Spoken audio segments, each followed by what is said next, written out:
नमः साथियों, एक बार फिर से स्वागत है आप सभी का आपके अपने चैनल एचपी संस्कृत में।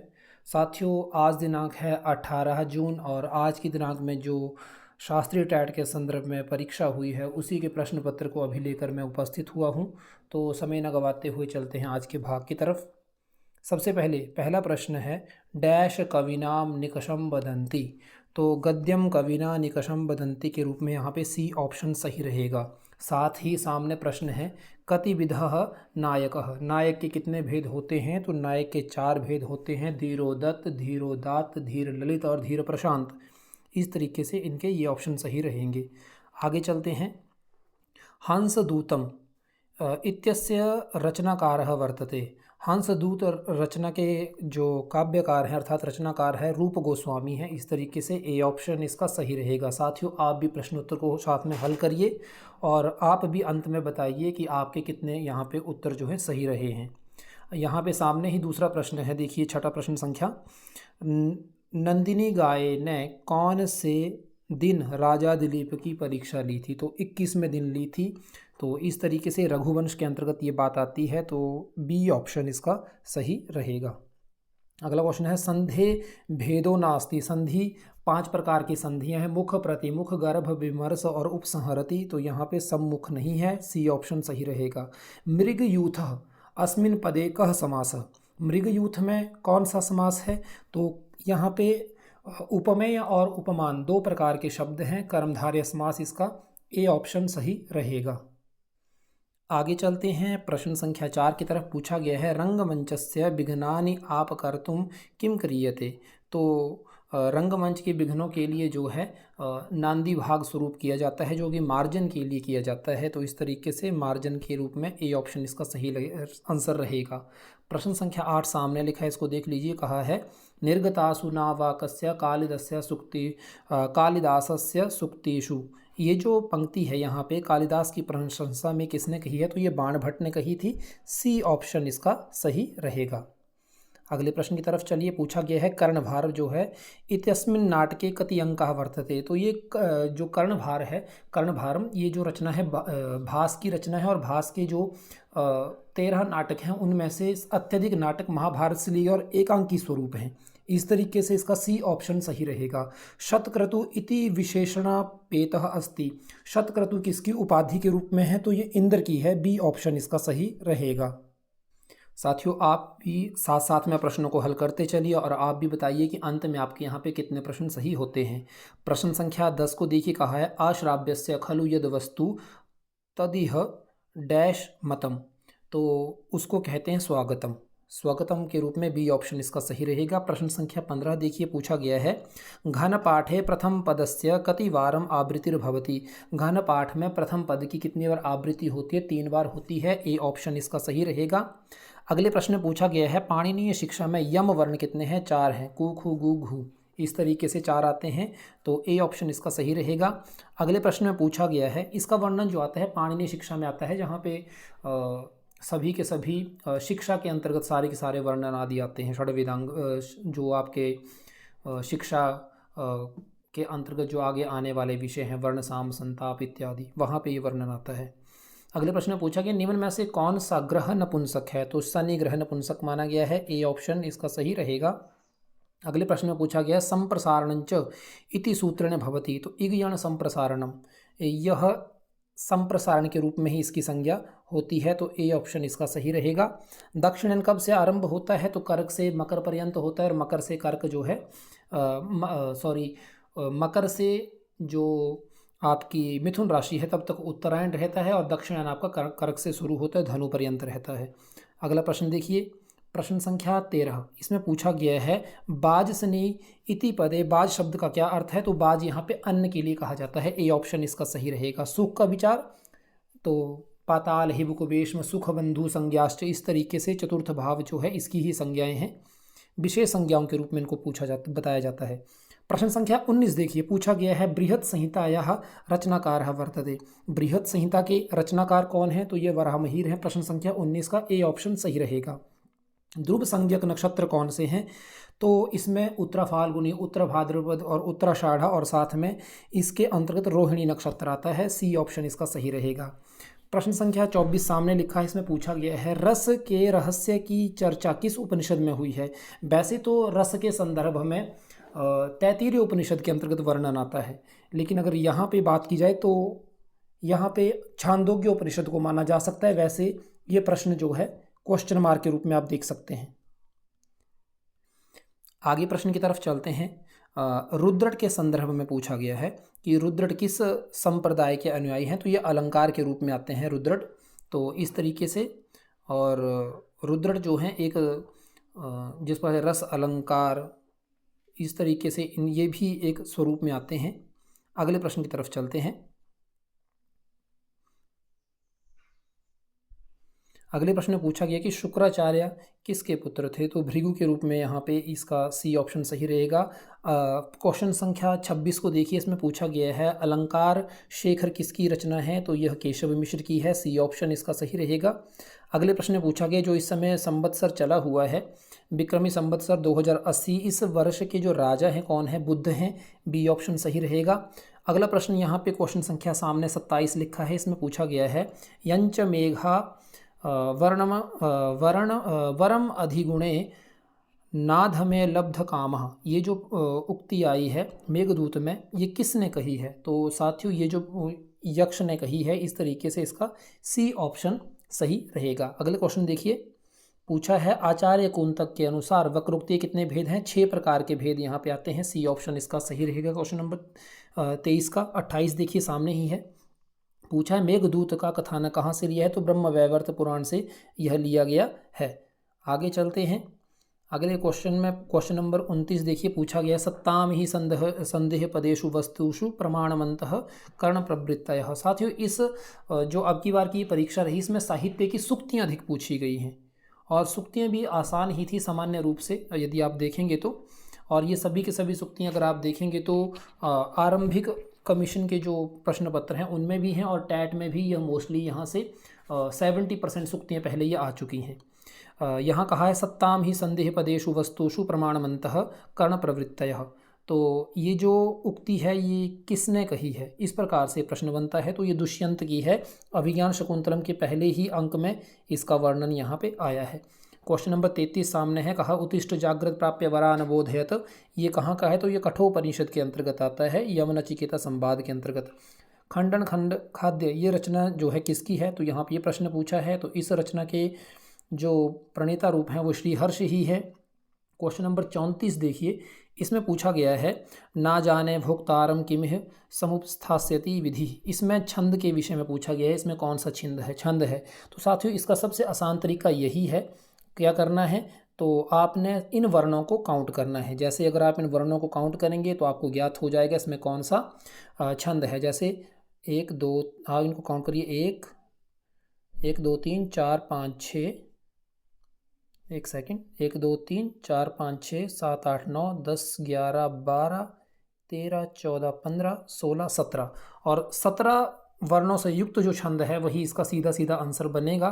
यदि आप इस माध्यम से करेंगे तो आपको स्वयं ही ज्ञात हो जाएगा शिखरणी छंद के रूप में डी ऑप्शन इसका सही रहेगा।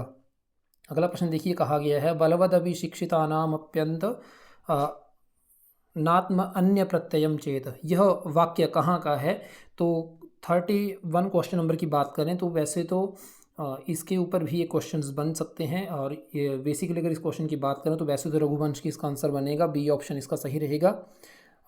एक और चीज़ आगे आपको लेकर चलता हूँ, क्वेश्चन नंबर 35 की तरफ पूछा गया है कस्य काव्यम विद्वद दोष अधम इति कथ्यते, तो ये जो श्रीहर्ष की रचना थी इसके ऊपर ये मम्मट ने बात कही थी। तो आगे चलते हैं क्वेश्चन नंबर 32 की तरफ, इसमें पूछा गया है वितरति गुरु प्राज्ञे विद्या यथेव तथा जड़े, तो ये कहाँ का है, तो अगर इसकी बात करें तो ये उत्तर रामचरितम के अंतर्गत आता है। तो इस प्रकार से इसका सी आंसर सही रहेगा। हितम मनोहारिच दुर्लभम बचह, ये जो पंक्ति किसने कही है, बनेचर ने कही है, पहले ही सर्ग के अंतर्गत ये वर्णन आता है। अगले क्वेश्चन की तरफ बात करते हैं, नांदी का प्रयोग कहाँ होता है, तो नाटक के अंतर्गत होता है। तो इस तरीके से इसका सी ऑप्शन सही रहेगा। शक्ति द्वयम वर्तते, शक्ति 2 किसकी हैं, तो अज्ञान की आती हैं, आवरण और विक्षेप के रूप में। आगे चलते हैं, मृच्छकटिकम, इस ग्रंथ के जो नायिका है, दो नायिका हैं, एक कुलीय है जो कुलीन रूप में आती है, इसको कुलजा रूप कहा गया, और एक वैश्य रूप है। सी ऑप्शन सही रहेगा। तंतवः पटस्य का तंतु जो है पट का कौन सा कारण है, तो समवायी कारण के रूप में आते हैं। ए ऑप्शन सही रहेगा। चरे वेति सिद्धांत ऐतरेय ब्राह्मण के अंतर्गत आता है। चरे वेति चलते चलो बढ़ते चलो के रूप में। अगला यहाँ पे 44वां क्वेश्चन देखिए सामने ही है। कतिविध लौकिक सन्निकर्ष, लौकिक सन्निकर्ष कितने हैं, तो षड्विध लौकिक सन्निकर्ष, संयोग, संयुक्त समवाय, संयुक्त समवेत समवाय के रूप में जो 6 वेद आगे आते हैं वही यहाँ पे आएंगे। अगले प्रश्न को देखिए, कहा गया है कतिविधम स्थूल शरीरम, स्थूल शरीर 4 प्रकार का होता है, जरायुज, अंडज, उद्भिज, स्वेदज आदि के रूप में। तो इसी तरीके से यहाँ पे बी ऑप्शन सही रहेगा। योग दर्शन में प्रमाण ना स्वीक्रियते, योग दर्शन किस प्रमाण को नहीं मानता है, तो सांख्य योगम त्रयम चैव, वो 3 प्रमाणों को मानते हैं, प्रत्यक्ष, अनुमान और शब्द को, उपमान को नहीं मानते हैं। तो सी ऑप्शन इसका सही रहेगा। अगला क्वेश्चन कहा है सांख्य कारिकायाम कति कारिका निबद्धा, सांख्य कारिका में कितनी है, तो सप्तति नाम वहाँ पे प्रमाण रूप लिया जाता है। स्वर्ण सप्तति, हिरण्य सप्तति, कनक सप्तति इत्यादि इस रूप में यहाँ पे बी ऑप्शन सही रहेगा। पहले भी क्वेश्चन आ चुका है और 70 ही इसमें कारिकाओं के रूप में इसको लिया गया है। विवर्तवाद, अस्य दर्शन से प्रमुख सिद्धांत किसका है ये, तो ये वेदांत के अंतर्गत आने वाला है विवर्तवाद। अगले प्रश्न की तरफ चलते हैं। विवर्तवाद में अपने स्वरूप के बारे में यहाँ पे बात हुई है।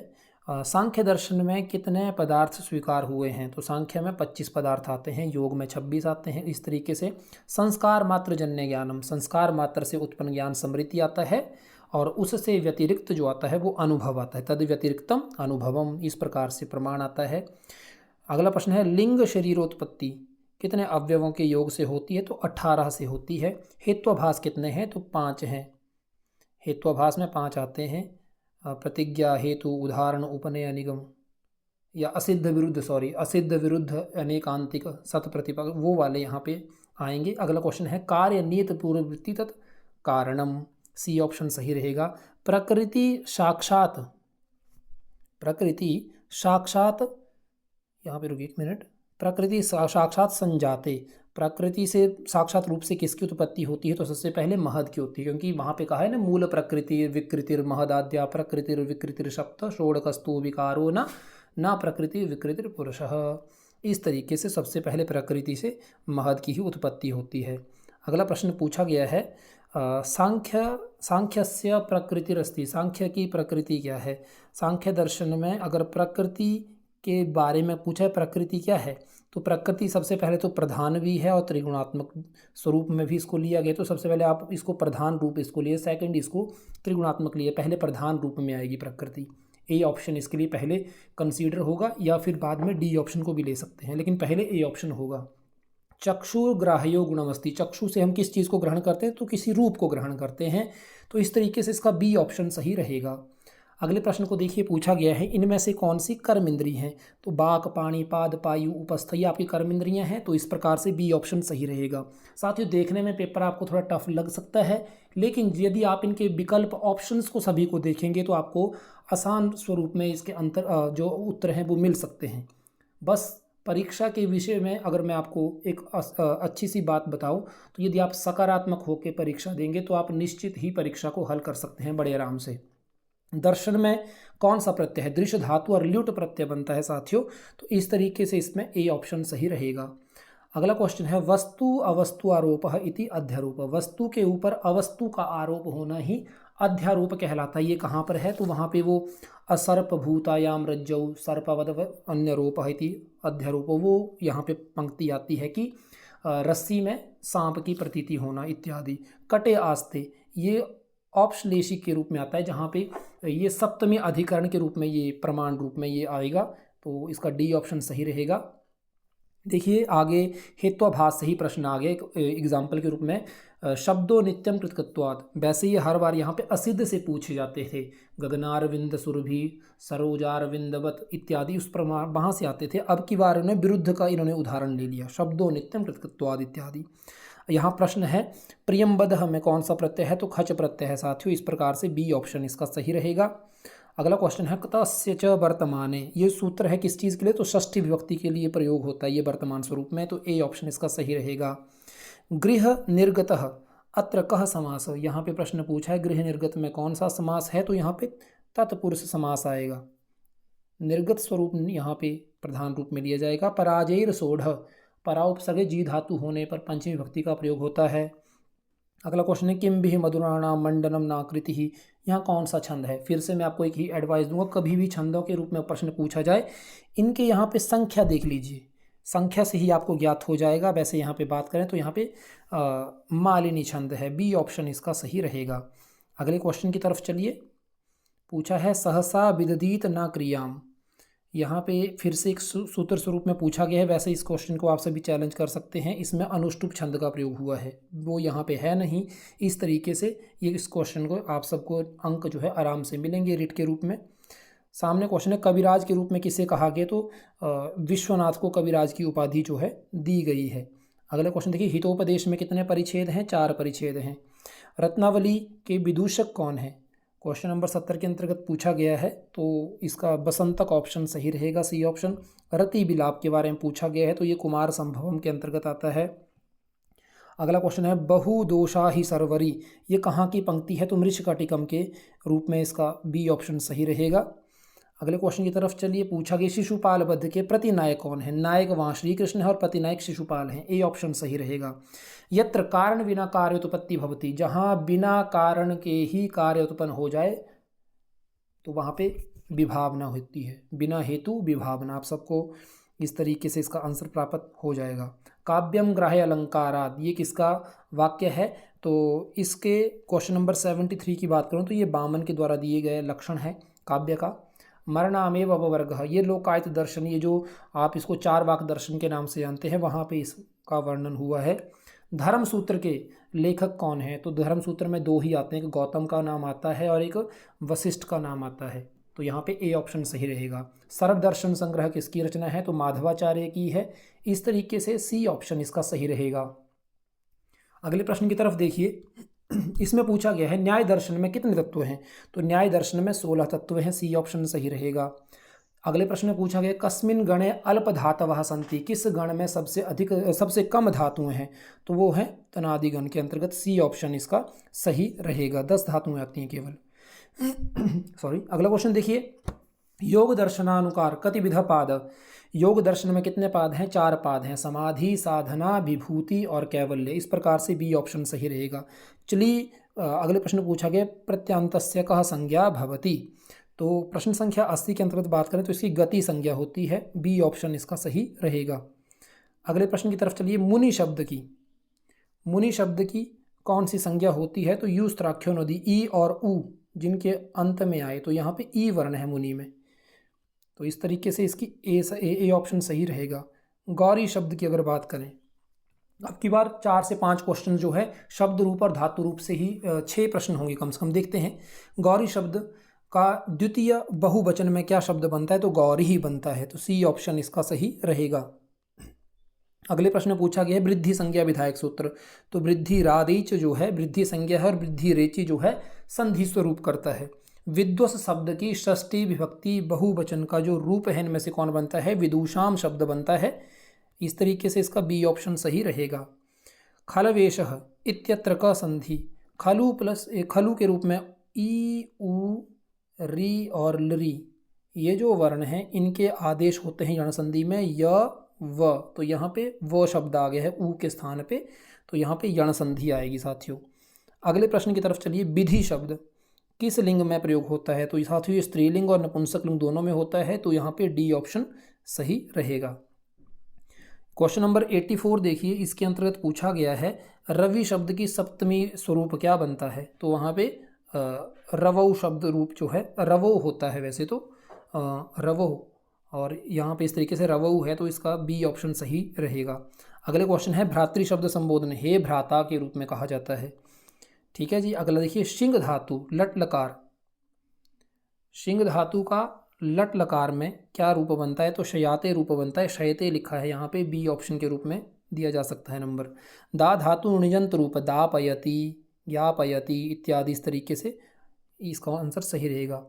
भी धातु, भी के रूप में लट लकार प्रथम पुरुष बहुवचन स्वरूप क्या बनेगा, तो साथियों इसका जो है बनेगा विभयति। अच्छा, सर्वनाम संज्ञक सूत्र सु औजस अम औट, ये 5 प्रत्यय आते हैं, सु औजस अम औट। अगला क्वेश्चन है ईश धातु। ईश धातु के रूप में लट लकार प्रथम पुरुष एक वचन रूप क्या बनता है? तो बनता है इच्छेद। अच्छा, अगला क्वेश्चन है ये रसस्य अंगिनो धर्म, ये अलंकार के लिए बात कही गई है, ये रसस्य अंगिनो धर्म इत्यादि। आगे देखिए, चुर धातु का कर्म स्वरूप जो है क्या स्वरूप बनेगा? तो चोरयते बनता है, ए ऑप्शन सही रहेगा। भैषज्य अथर्व वेद के लिए अन्य नाम के रूप में आता है। अगले प्रश्न की तरफ कहा है आत्मनम रथिम विद्धि, ये जो बात आती है कठोपनिषद के अंतर्गत है। यजमान में शान च मान और मान प्रत्यय लगते हैं। शिव सूत्रों की संख्या 14 है। वेदांग षड वेदांग हैं। आप भी साथ साथ हल करते चलिए साथियों। एचपी संस्कृत के माध्यम से कमीशन और टैट की जो है कोचिंग स्वरूप दी जाती है, तो जल्द ही अभी एचपी टैट के एचपी कमीशन के रूप में यहाँ पे अभी नया स्लॉट शुरू होने वाला है, तो आप भी उसमें जुड़ सकते हैं। और इससे पूर्व के रूप में जो अनुभव स्वरूप है वो यहाँ पे इसी चैनल के ऊपर डाला गया है पूर्व की वीडियोज़ में। आप वहाँ पे अनुभव जो शेष अभ्यर्थी अभी तक पढ़ चुके हैं उनका अनुभव भी वहाँ पर देख सकते हैं। और अधिक संपर्क के लिए वहाँ पे पूर्व की वीडियोस में संपर्क सूत्र दिया गया है, आप वहाँ पे व्हाट्सएप के माध्यम से अपने विचार आदि रख सकते हैं किसी प्रकार का संशय होने पर। क्वेश्चन नंबर 99 देखिए, पूछा गया है रस सूत्र से प्रतिपादका। रस सूत्र के कौन है? तो भरत हैं। अलंकार के हैं भामा इत्यादि। आगे चलिए, पुनररमते जो है इसमें संधि कौन सी है? तो पुनारमते, यहाँ पे बी ऑप्शन इसका सही रहेगा। अयम आत्मा ब्रह्मा, ये उपनिषदों में बात आई है। मांडुक्य उपनिषद में अयम आत्मा ब्रह्मा बात कही गई है। ईशावास्य उपनिषद में 18 मंत्र आते हैं। अगला प्रश्न देखिए, कहा गया है कुपुत्र में कौन सा समास है? कर्म धारय समास इसके अंतर्गत आता है। एधि शब्द किस धातु में बनता है? अस धातु। भू धातु के रूप में भी अस धातु के रूप, अस धातु यहाँ पे आंसर रहेगा। निम्न में से कौन सा पुलिंग है? शशि शब्द यहाँ पे पुलिंग में आएगा। यम यमी संवाद जो है दशम मंडल के अंतर्गत है। द्विवचनांत पद में होने पर ए की संज्ञा कौन सी होती है? यहाँ पे ये प्रश्न है, तो साथियों उसकी होती है परगृह। ईदुदे द्विवचनम परगृहम इत्यादि। इस तरीके से आप सबने ये सूत्र पढ़ा ही है। मुखम व्याकरणम स्मृतम पाणिनि शिक्षा की 41 और 42 श्लोक संख्या में ये बताया गया है। साथियों ये विषय जो हैं पूरे अगर आप देखेंगे पूर्व की कक्षाओं में, ऐसे थोड़े से यहाँ से कुछ विषय जो है कमीशन की जो वीडियोस यहाँ पे टैट की वीडियोस पूर्व की जो 50 वीडियो हैं वहाँ पे डाली भी गई थी, वहाँ से बहुत से क्वेश्चंस यहाँ ये बने हैं। काणव शाखा का संबंध कहाँ से है? शुक्ल यजुर्वेद से है। सूर्य की मूल त्रिकोण राशि सिंह राशि ही है। आगे चलिए, गंडांत नक्षत्र कौन सा है? तो रेवती नक्षत्र यहाँ पे बनेगा। शनि की पूर्ण दृष्टि त्रिदशम त्रिकोणम चतुरस्त्रम कलत्रम च पश्यन्ति पाद विद्या फलानि चैव पृच्छन्ति, तो तीसरी और 10वीं दृष्टि बनती है। जया तिथि नभज रिपु के सूत्र से आप पूर्व की वीडियोस में देख लीजिएगा, अष्टम का है, अष्टमी तिथि। न्याय मंजरी जयंत भट्ट की रचना है, ए ऑप्शन सही रहेगा। अब की बार रचनाओं के नाम बहुत कम पूछे गए हैं परीक्षाओं में। संवत्सर 60 हैं। सांख्य दर्शन में मोक्ष को क्या गया? मोक्ष में व अपवर्ग, यहाँ पे अपवर्ग के रूप में कहा गया है।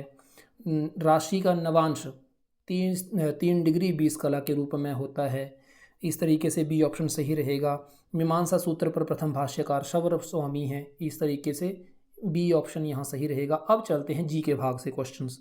पहला क्वेश्चन है किस देश ने 1886 में अमेरिका को स्टैच्यू ऑफ लिबर्टी उपहार में दिया था? तो साथियों ये दिया था फ्रांस ने, तो इस तरीके से इसका ए ऑप्शन सही रहेगा।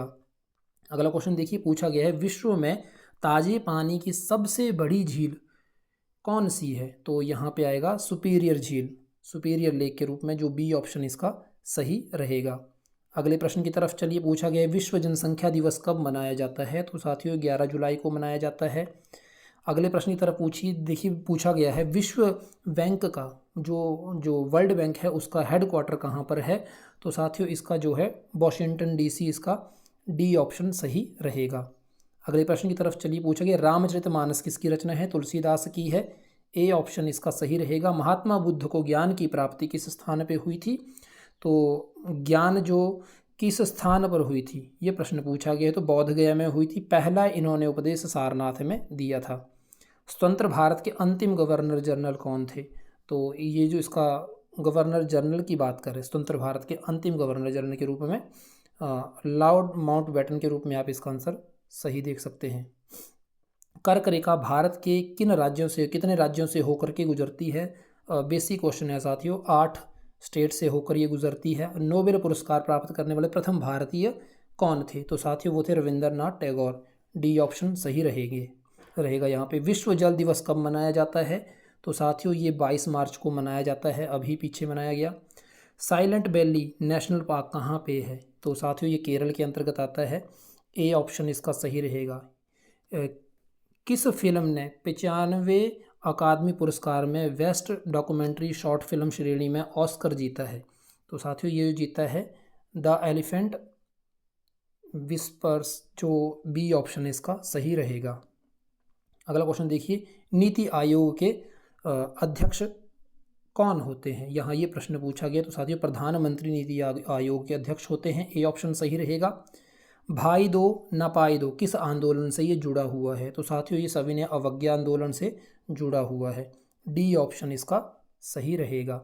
Himalayan hill station regional council के पहले अध्यक्ष कौन थे? तो साथियों इसके पहले अध्यक्ष थे पूर्णानंद, स्वामी पूर्णानंद के रूप में। 135 का ए ऑप्शन सही रहेगा।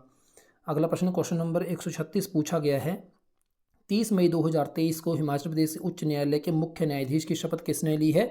तो न्यायमूर्ति एच.एम. रामचंद्र राव ने। तो इस प्रकार से ये अभी सुर्खियों में भी था, समाचारों में भी आई थी खबर। डी ऑप्शन सही रहेगा। शिमला में आलू की खेती किसने शुरू की थी? तो ये शुरू की थी मेजर कैनेडी के द्वारा। ए ऑप्शन इसका सही रहेगा। क्वेश्चन नंबर 138 में पूछा गया है, 1952 में हिमाचल प्रदेश विधानसभा में कुल कितने सदस्य थे? तो साथियों उस समय इनके सदस्यों की संख्या 36 थी, उन्हीं पर ही चुनाव हुआ था। ऋग्वेद में वर्णित राजा शंभर और राजा दिवोदास के बीच युद्ध कितने वर्ष तक चला था? साथियों युद्ध चला था 40 वर्ष तक। इसका सी ऑप्शन सही रहेगा। अगला प्रश्न देखिए, हिमाचल में निम्न में से कौन सा विटामिन रक्त का थक्का के रूप में किसे देखा जाता है? क्वेश्चन नंबर 140 के लिए साथियों जो खून को रोकने वाला है, यदि ब्लड बाहर निकल रहा है कहीं लग जाए तो वहाँ पे विटामिन के जो है उस ब्लड को रोकने का काम करता है बॉडी में। क्वेश्चन नंबर 141 देखिए, इसमें पूछा गया है, poverty and on British rule in India नामक पुस्तक किसने लिखी? दादा भाई नौरोजी के द्वारा लिखी गई थी। प्रश्न संख्या 141 का डी ऑप्शन सही रहेगा। अगले प्रश्न की तरफ चलिए। देखा यहाँ पे पूछा गया है, देखिए भारत का शासन ईस्ट इंडिया कंपनी से क्राउन को किस एक्ट के द्वारा स्थानांतरित किया गया था? तो साथियों ये किया गया था 1858 के भारतीय सरकार अधिनियम के द्वारा। तो सी ऑप्शन इसका सही रहेगा। अगले क्वेश्चन तरफ देखिए, काली क्रांति किससे संबंधित है? तो साथियों काली क्रांति कच्चे तेल से संबंधित है। सी ऑप्शन सही रहेगा। क्वेश्चन नंबर 144 देखिए, पूछा गया है, केंद्र सरकार का प्रथम विधि अधिकारी कौन होता है?